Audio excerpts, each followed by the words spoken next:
Hi అండి, నమస్తే అండి అందరికీ. Welcome to my channel. నా పేరు జ్యోతి అండి.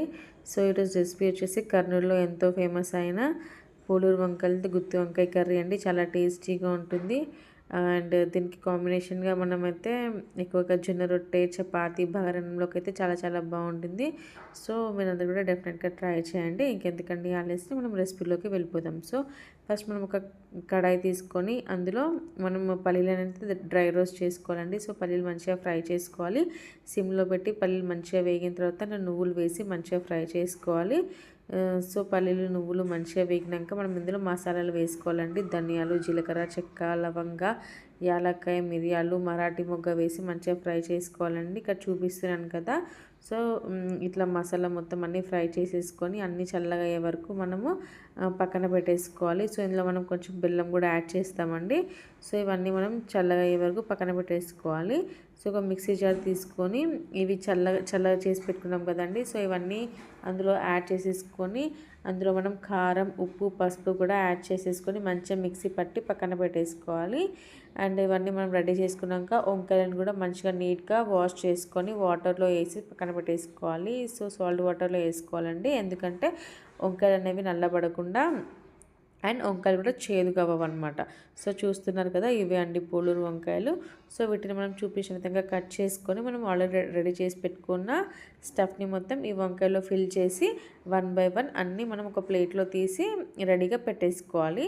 ఇంకా ఇక్కడ మనం కర్రీ అయితే స్టార్ట్ చేసేద్దామండి. సో ఒక కడాయి తీసుకొని ఆయిల్ వేసేసుకొని ఇందులో ఆయిల్ అనేది కొంచెం ఎక్కువే పట్టిద్ది. సో మీకు వద్దు అనుకుంటే మీరు తగ్గించుకోండి. మసాలా వంకాయ కదా, కొంచెం అయితే ఆయిల్ పట్టిద్ది. అండ్ ఇందులో ఆయిల్ వేడయిన తర్వాత జీలకర్ర, ఆవాలు, కరివేపాకు అండ్ ఎండుమిర్చి వేసి మంచిగా ఫ్రై చేసుకోవాలి. సో ఇవన్నీ మంచిగా ఫ్రై అయిన తర్వాత ఆనియన్స్ వేసుకోవాలి. ఆనియన్స్ కూడా మంచిగా ఫ్రై చేసుకోవాలండి. ఆనియన్స్ కూడా మంచిగా ఫ్రై అయిన తర్వాత ఇందులో కొంచెం అల్లం వెల్లుల్లి పేస్ట్, పసుపు కూడా వేసుకోవాలి. సో ఆనియన్స్ కూడా కొంచెం గోల్డెన్ బ్రౌన్ వచ్చే వరకు ఫ్రై చేసుకోవాలి. సో ఇవన్నీ మంచిగా ఫ్రై అయిన తర్వాత ఇవన్నీ పచ్చివాసన పోయిన తర్వాత ఆల్రెడీ మనం వంకాయలు అనేవి స్టఫ్ చేసి పక్కన పెట్టుకున్నాం కదా. సో అవన్నీ 1 బై 1 వేసేసి మనము మూత పెట్టి మగ్గించుకోవాలండి. సో ఇవన్నీ కొంచెం మగ్గిన తర్వాత ఇందులో చింతపండు రసం వేసుకోవాలి. సో చింతపండు రసం అనేది ఈ వంకాయలలో మనం వేసి మిక్స్ చేసేసుకుంటే ఆ చింతపండు రసం అనేది వంకాయలకి మంచిగా పట్టి కూర అనేది కొంచెం టేస్ట్ అనేది కొంచెం మంచిగా ఉంటుందన్నమాట. సో అందుకనేసి నేను ఇలా చేస్తాను. కొంతమంది ఏం చేస్తారంటే చింతపండుని మనం మిక్సీ చేసుకున్నామో సో అందులో వేసే మిక్సీ పట్టుకుంటారు. సో అలా అయినా చేసుకోవచ్చు. ఇలా వేస్తే కూర కొంచెం ఇంకా టేస్టీగా ఉంటుందని నాకు అనిపించింది. ఓకేనా, మీ ఇష్టం అండి, ఎలా అన్నా చేసుకోవచ్చు.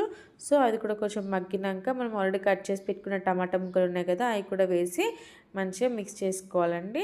మగ్గిన తర్వాత అది కూడా మూత పెట్టి మగ్గించుకున్నాక టమాటాలు మగ్గినాక వాటర్ వేసి మగ్గించుకొని ఏదైతే స్టఫ్ అయితే మిగిలిపోయింది కదా మనకి ఆల్రెడీ మనం వంకాయలో స్టఫ్ పెట్టిన తర్వాత కూడా, సో అది మొత్తం కూడా కర్రీలో వేసేసుకొని కొంచెం వాటర్ వేసి మంచిగా కలుపుకొని కూర దగ్గరికి అయ్యే వరకు ఉడికించుకోవాలండి. చూస్తున్నారు కదా, ఇక్కడ వంకాయ చెక్ చేస్తున్నాను. సో వంకాయ అనేది మనకి మెత్తగా ఉడికిందనమాట. సో ఫైనల్గా కొత్తిమీర వేసి మనం ఫైనల్గా దించేసుకోవడమే అండి.